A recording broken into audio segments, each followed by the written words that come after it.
आज उत्तराखंड राज्य में इस देश के यशस्वी गृह मंत्री माननीय अमित शाह जी आ रहे हैं। हजारों लाखों लोग उनसे मिलने जा रहे हैं। हम एक प्रखर विरोधी दल होते हुए जो सरकार की नीतियों का, गलत नीतियों का सड़क पर विरोध कर रहे हैं लगातार। और क्योंकि अगर विपक्ष मौन है तो जिम्मेदारी सुराज सेवा दल ने अपने कंधों में उठा रखी है। हम उन्हें इस प्रदेश में उनके मुखियाओं द्वारा की जा रही कारगुजारी के बारे में बताने जा रहे थे। कुछ दिनों पूर्व हमारे अथक प्रयासों से, हमारे श्रमिक अनशनों से, हमारे लगातार कार्यक्रमों से सीएम साहब ने ये घोषणा करी कि बहन अंकिता हत्याकांड में सीबीआई जांच कराई जाएगी। सीबीआई जांच में जिस वीवीआईपी का नाम आया, जो अंकिता के माता पिता ने कहा, जो आम जनों ने कहा, जो आप मीडिया जनों ने कहा, दिखाया, वो व्यक्ति अमित शाह जी के कार्यक्रम की निगरानी कर रहा है। हो सकता है कि आज वह नेता अमित शाह जी के बगल में बैठा हो, तो जिसके विरुद्ध सीबीआई जांच की संस्तुति की गई हो, वो व्यक्ति अगर देश के गृह मंत्री के बगल में बैठेगा तो क्या सीबीआई उसके खिलाफ जांच कर पाएगी? क्योंकि सीबीआई भी आखिरकार गृह मंत्रालय के अधीन होती है। दूसरी बात, खनन को लेकर एक दिन में इतनी कशर पट्टे सभी एनओसियां मिल जाती है एक ही दिन में। और इस प्रदेश की शिक्षा नीति हो, किसान की नीति नहीं बन पाई। किसान यहाँ क्या पैदा करे, किस प्रकार से इस प्रदेश को आत्मनिर्भर किया जाए, किसानों को उसकी मेहनत का दाम मिले, युवाओं को कैसे रोजगार मिले, कोई रोजगार नीति नहीं बनी। और खनन नीति बन गई, शराब नीति बन गई। खनन 5 साल के लिए दे दिया जाएगा, उसके लिए तैयार है सरकार। शराब के रिन्यू करा देंगे, उसके लिए सरकार तैयार है। और युवाओं को रोजगार देने के नाम पर एक बात देखी जा रही है, विपक्ष मर चुका है। ये सांपनाथ नागनाथ दोनों चोर चोर मौसेरे भाई हैं।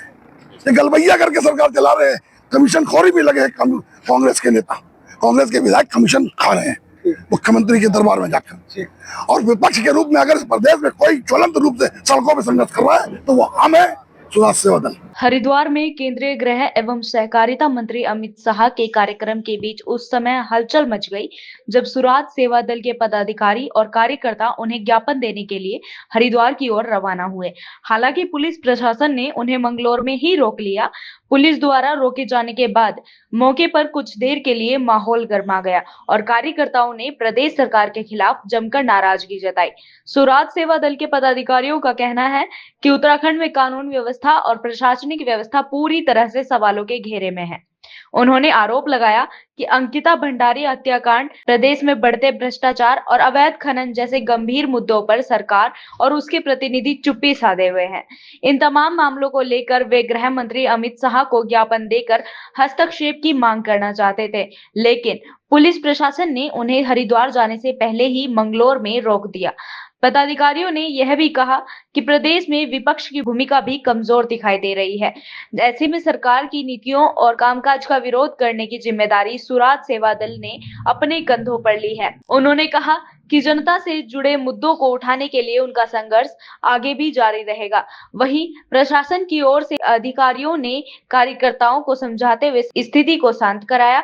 बाद में सुराज सेवा दल के पदाधिकारियों ने गृह मंत्री अमित शाह के नाम एक ज्ञापन प्रशासनिक अधिकारियों को सौंप दिया। प्रशासनिक अधिकारियों ने उन्हें आश्वासन दिया कि उनकी मांग और ज्ञापन को गृह मंत्री तक पहुंचा दिया जाएगा। गृह मंत्री जो हैं वो हरिद्वार में आ रहे हैं और उन्हीं को हम लोग ज्ञापन सौंपने जा रहे थे। यहाँ पर बीच में पुलिस प्रशासन ने हमें रोक लिया गया। जो भी हमने मुद्दे बताए हैं गौ, गंगा, गीता और खनन माफियाओं के खिलाफ और हमारे बहन अंकिता भंडारी के लिए जो इंसाफ मांगा था वो अभी पूर्ण तरह से बिल्कुल भी नहीं हो पाया है। और जिसके खिलाफ कार्रवाई बैठाई गई थी, सीबीआई जांच की संस्तुति की गई थी, वही अमित शाह के बगल में बैठ के वहां पर राजनीति कर रहे हैं।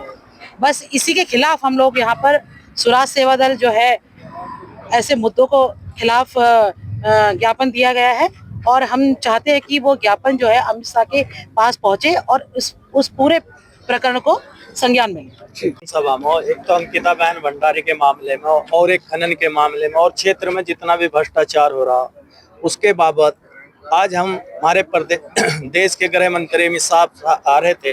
हम उनके पास जा रहे थे, हम सब लोग इकट्ठे हो गए, लेकिन पुलिस ने एक ब्रैकेट लगा दी और पुलिस ने जाने नहीं दिया। फिर हम क्या हुआ, हम लोग यहीं पर बैठ गए और सीओ साहब है, सीओ साहब को हमने ज्ञापन दिया और ज्ञापन में कहा कि ये ज्ञापन हमारे देश के जो गृह मंत्री साहब हो उनके पास पहुंचा जाए। जो हमारी पीड़ा, जो हमारा दर्द हो, वो हमारे देश के गृह मंत्री सुनो, ज्ञापन के द्वारा वो दिया। कि हरिद्वार में माननीय गृह मंत्री जी का प्रोग्राम था, तो कुछ लोग जो है वहाँ अपनी मांगे रखने के लिए और मतलब एक पार्टी की विचारधारा रखने के लिए वहाँ जा रहे थे, तो इनको यहाँ पे हाईवे पे मंगलोर में रोक दिया गया है और उसके साथ में उनकी सारी बातें सुनी गई और उनका ज्ञापन भी ले लिया गया है कि आपकी बातें हम संवैधानिक तरीके से ऊपर पहुंचा देंगे, लेकिन इस तरीके से कहीं भी जाके किसी को भी उपद्रव या कानून अपने हाथ में लेने का अधिकार नहीं है। तो उसी के तहत उनका ज्ञापन लिया गया है और उनको समझा बुझा के सारे लोगों को भेज दिया गया है।